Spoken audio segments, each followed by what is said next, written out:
guys, it's been a long time since I did a video, and I have a few things that I wanted to say, but I have this guy here today who was a little reluctant to get on camera, but thank you.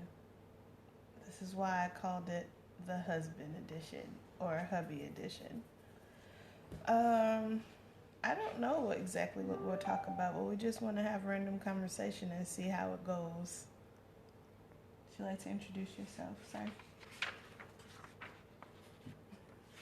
Hello world, I'm the hubby who just pulled into this. That's who I am.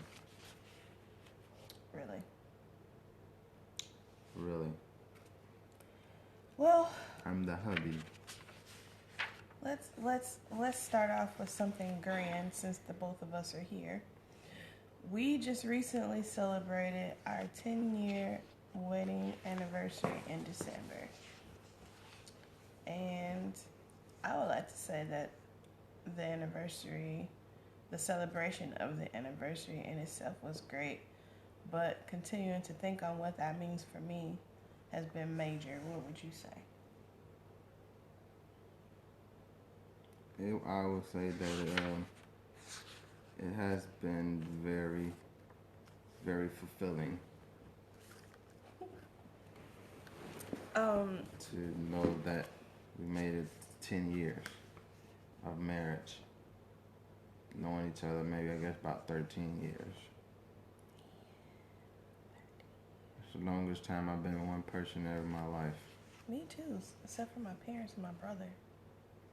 So it's fulfilling and it's an accomplishment.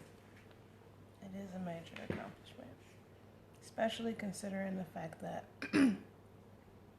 my parents got divorced when I was 8, and his parents are still together, and our daughter is 9. So some might say that we beat those odds considering that she's 9. I trust God that we'll continue, but my year is really 13, so we got 3 more years to go before we top it, but I know with Jesus, all of it's possible. And I was just having a similar conversation with my pastor and father-in-law, Dr. Grant Allison at New Life House of God. The third. Oh, excuse me, the third, because this one is the 4th. Yes, thank God for unity. It's excellent. So we were just having this conversation at church on Sunday and just realizing some things of that nature and how it's wonderful. And marriage is really a wonderful thing. Sometimes scary, sometimes you get on each other's nerves, but wonderful. This guy's like my best friend. Oh, thank you for the hearts. That's lovely. This guy's like my best friend. So people are watching live. They are. They're 2 whole people. You see that people sign? Oh. Guess you can't despise Small beginnings. Absolutely. I've talked when there are 0 people. So thank you for watching. Heard somebody say a time, how do floods start? How do they start? With one raindrop. Thank you. Thanks, Dad. With one raindrop. Did you see that? So that's the beginning of a flood or the rain. So there's 2 viewers. I guess you can't despise that. Right? Isn't that the wise thing to say? I agree. I'd like you to talk about something that you always talk to me about. If you don't mind, I'm just going to put you out there. It depends on what it is. Why? Well, obviously, why do you feel that it is important for a husband and wife to work together? What is the advantages of that? The advantages of husband and wife working together. Mm-hmm. Well, I guess in my opinion, it's a lot of different advantages because it's almost like being married. When you're married to the person that you're with, then that's a covenant. So then I always talked about being together. 1, you're no longer 2, but now you're 1. So And then most of my business career, um, all the people that I pretty much knew who were married were very, very successful because of coming from the wife perspective and then also the husband perspective. So, they just always made a perfect team in my experiences and different things that I've witnessed and seen. So, to me, it's like the perfect team, husband and wife, because no one knows the husband like the wife should, and no one knows the wife like the husband should. So that coming together in business world, I think is just a perfect match. If that makes sense. It does make sense. I know early on when you were trying to tell me about this, I wasn't trying to hear it because I thought it was weird to work together with your spouse and that you would lose your individuality by doing so, or have to take on some kind of faux persona to appease the spouse, and that you could not have fun at your workplace or make friends at your workplace without the endangerment of jealousy and things of that nature. But for the last 3 years, Grant and I have been working together. What? I said your name. I didn't want to use your name. We've been working together. And it's just been an amazing experience. And I feel like in the midst of all this, and we've had some interesting days, we've grown closer. Would you agree? Yes, I would say we've grown closer. Which is really... She really didn't want to work with me because she thought she was going to lose her individuality. I'm an independent. And spending all that time away from work and at work, it just frightened her dearly. For me, I understood how crucial it was if she would just tap into the fact that us working together, because I have a special, unique qualities, just like she has special qualities. My weaknesses are her strength, and her weaknesses are my strengths. So with the same vision and the same goals that we have for each other and our family, it's another match made in heaven. That's how I always viewed it and looked at it. So I guess I was Johnny come lately to that fact, but I totally agree now. Now there's like nothing that I don't want to do with this guy. In fact, we work together all the time. We probably couldn't use a little space, but I hate when he's not around, which is interesting because, initially before we got married, that's kind of how it started. I'm like, oh my God, when we got engaged, it's like, I cannot wait until you don't have to leave and you get to stay the night and spend weekends and I get to wake up to you and all that kind of stuff. And so now, fast forward, we work together and I love it and don't really like to have him away from me. It's kind of like, for anybody who may watch this, maybe a stretch, but Braxton Family Values, there's a couple on there that refers to themselves as Velcro. And their family does as well, and it's only because they're always together. The husband and wife are always together, and I kind of think of us like that. But I like this Velcro. Brownie points. Cha-ching. So let's see. Oh, thank you. What was it? That's Elder B. That's sweet. You see it? Hi, Elder Bell.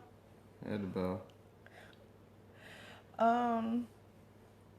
There's a couple of things that I want to discuss. I have a little notebook today. Normally I just speak from the heart, and I will continue to do that when I make more videos. This whole thing was new to me because I'm like, people are going to see me. I don't know if I want people to see me, but then it's kind of addictive and freeing as well. So, what was one of the things? Oh, this one here, as well as myself, but he's a little bit more than I, are, thank you, Dad. You see that? That's my dad? Yeah, you do a great job. Wow. Hey, Dad. This one here is big, big, big, like extremely huge on motivation, inspiration, quotes, things of that nature, tying them back in with the Bible, which we all should do. And a lot of times I'm in awe of the things that comes out of his mouth and the way that he connects things. Hey, son. Did you see that? Yeah, I said hey first. Okay. You gotta excuse our realness, but that's all we know how to do. So yeah, why don't you speak on that? Some of the things you always say, especially we work at a boarding school. I have to denote to that because it explains a lot of what we do. So this is why we work together. You have to be a husband and wife team to do what we do. We have 12 students Sunday through Friday. They live with us. We teach them family structure, dynamics, things of that nature. And so we go through the same thing that we would do with our own daughter, but on a larger scale, and incorporate things from the school. Now, with that said,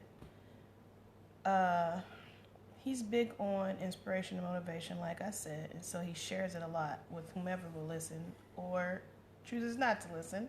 He's going to get on his soapbox and talk about it anyway. And so I just wanted him to kind of talk about a few of those principles that he's been studying, because this guy studies like daily. And we would get a phone call right now. The power of live TV. Hey, Dad! I'm talking on camera. What? Your principles. That's where we left off. Oh. Well, I am for some reason big on motivation. Motivational things, inspiration, things that will get a person excited and motivated to want to do more for themselves and for their families. And one person that I really enjoy reading is a guy named Napoleon Hill. You know, he wrote a book back in the 1900s, I believe, a long, long time ago. But a lot of successful motivational speakers and different things like that, they took a lot of his principles, even from back then, and they utilize them to this day. You know, Eric Thomas is another big person that I love to listen to. So then just realizing that there's actually, you know, laws of success. You know what I mean? Napoleon has a lot of things. He even has a book or videos out on YouTube. You can check it out. Conversation with the Devil and Think and Grow Rich, Mastering the Art of Success.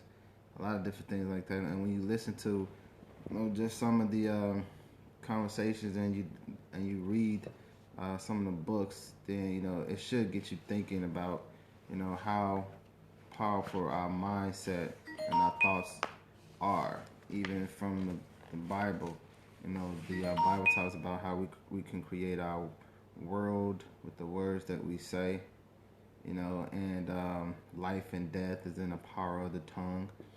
And so some of those same principles, you know, Napoleon Hill talks about, Eric Thomas talks about, you know, to teach you and inspire you on how to become successful.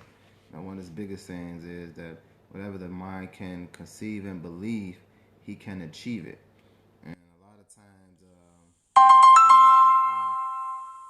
are faced with, negative things that we go through, those become on the forefront of our minds. So those are things that we put all our attention into. And then there's another saying is that our minds are like magnets. So that whatever we focus on the most, that's what we draw to our mind. Then even Napoleon Hill has a story where he talks about one of his son was a deaf mute, meaning that he basically couldn't hear. Went to the doctors and everything, and the doctor said, well, Napoleon, there's some things you're just going to have to give up and just come to realize. And Napoleon Hill said, no, absolutely not. So he said that he spent every day just praying and being positive. And then eventually his son received 70% of his hearing. And then someone else heard about his story. Um, some doctors or scientists, and they wanted to do an experiment or something like that. So by him keeping the faith and being positive all the time and surrounding himself with positive and not allowing the negativity to impact his mind, then his son basically ended up receiving the last 30% of his hearing. So now he was able to have 100% of his hearing. So just different things like that. It's very inspirational. Even working at this school, young people, they don't get that kind of teaching and they need it. A lot of them have self-doubt, low self-esteem. They don't think outside the box as far as, trying to achieve greatness.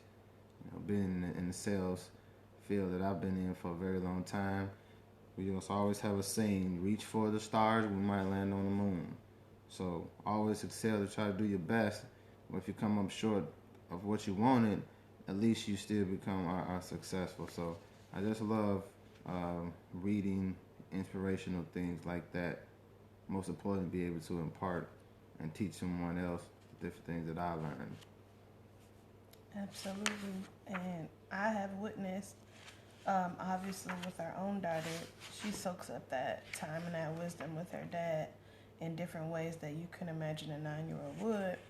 But the students here, and like I said, we have girls, they soak it up as well. And they hang on to every word and they ask questions. And not that they don't try, to be the typical kids that they are, but it's something that I've noticed from the girls in our home, as well as the students at large on campus, kind of latch on to and kind of appreciate with him. And so for that, I'm thankful. And also the fact that he's actually my husband and I get this kind of motivation from him. Sometimes whether I like it or not, because I'm not always necessarily in a place to hear it or receive it, but it goes in, doesn't fall on deaf ears, and thank God for that. There was a few things that I have been thinking about, but one thing in particular that I was thinking about in relation to my life, the fact that we work where we work, celebrating our years and all those things like this, was how things are seasonal. And there's a lot of cliche statements that go around about seasons, and some of them are true. A lot of people say there are reasons and seasons for everything, and this and that and that and this. And that is true, but when you get down to the heart of the matter, understanding seasons and understanding reasons, it could be really, thought-provoking and mind-blowing if you've not taken the time to really contemplate what that means for you, what that means at large. And so I've been thinking about that, like I said. And obviously there are seasons for everything, just that there are natural seasons, winter, spring, summer, fall, natural seasons. If there are seasons that the Lord has ordained in the earth, then obviously there would also be seasons within our lives. And so in relation to that statement, knowing what season you're in, if possible, respecting the season that you're in and or others are in that are in your life, as those things will change your ability to connect or be connected, your ability to do certain things, or the push or motivation that you should have to do certain things, definitely does change. And I'll relate that to my business. Some people don't know, but if you read my blog, you do.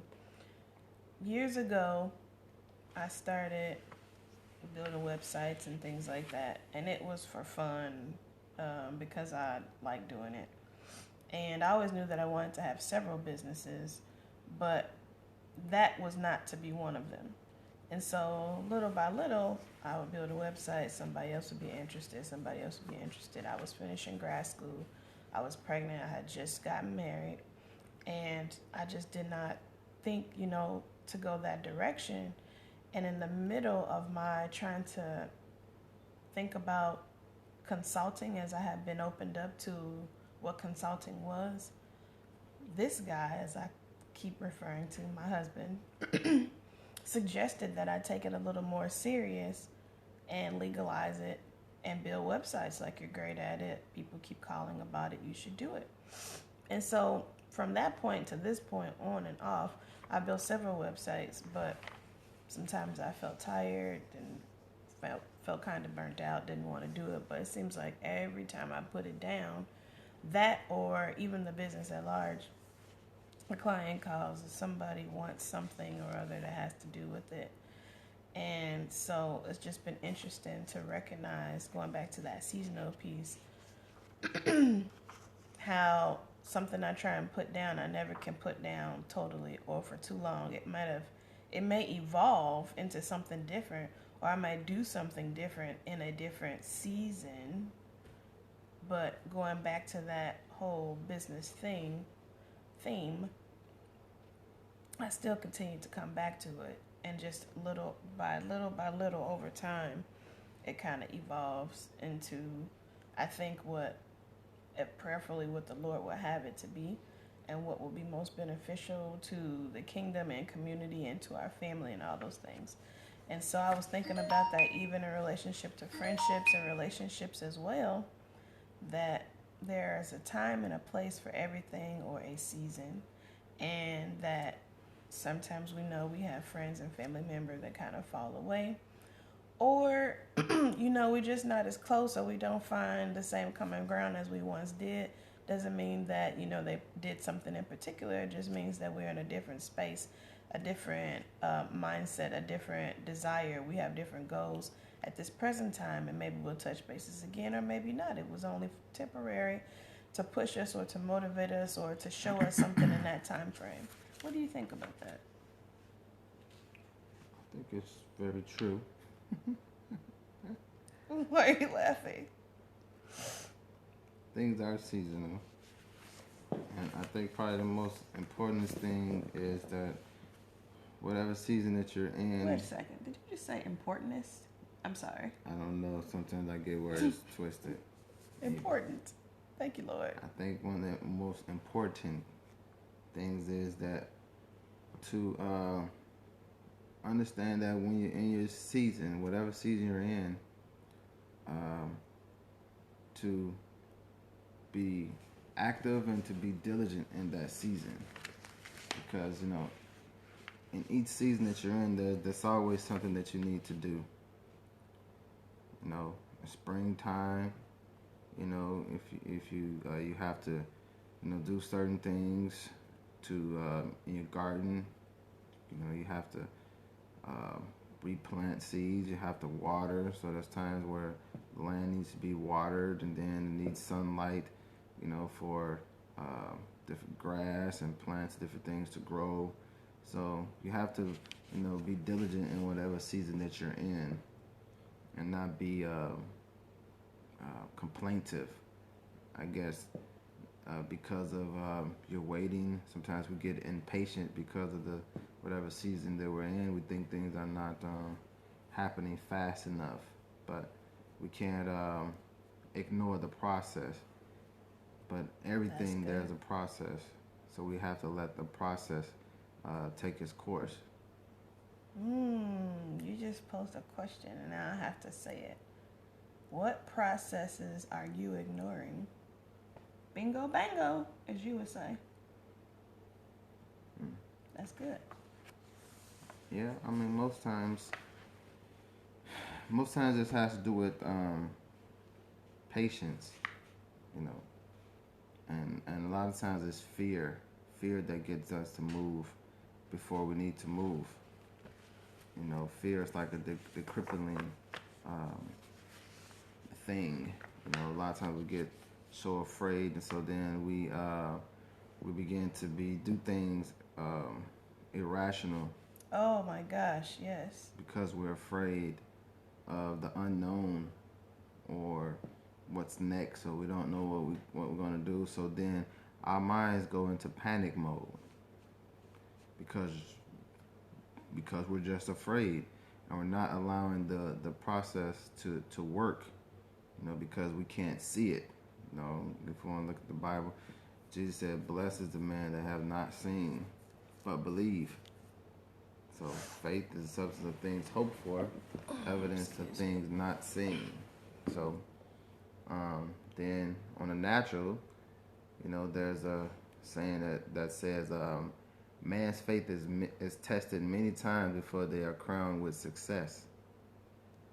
So in that process of waiting, season, there's different things going on in our hearts and our minds that we don't necessarily see, but we have to know and believe that they're going on. So we just have to be patient in whatever season that we're in, and we have to understand the season that we're in, so we do the proper things based upon the season that we're in. Absolutely. Absolutely. Well, I don't know. I think that's like a mouthful there. And I'm thankful that you decided to allow me to put you on this camera. Because you were reluctant. I didn't have a choice, people. Believe me. Love you too. Have a great day at work. I think we're going to stop there, but if you see this video on my Facebook page or on my blog, leave a comment. Let me know if this is something that you'd be interested in. I think that I like doing the Periscope videos, that's for certain. It was a little odd, but like I said, it's freeing and a little liberating to do them. And find each one that I do, the next one is a little bit easier for me. But perhaps some of them I'll have with this guy if he doesn't shy away from my invitation. It wasn't an invitation, I was forced. I was made. Invited. Right. Invited. Made. Wink, wink. So, what do you think about that? Would you be willing to do more videos with your wife? Possibly. You see what I did with? Possibly. It should be an automatic yes, right? Periscope. Periscope didn't vote. All right, guys. Until next time. Have a great day. Be blessed.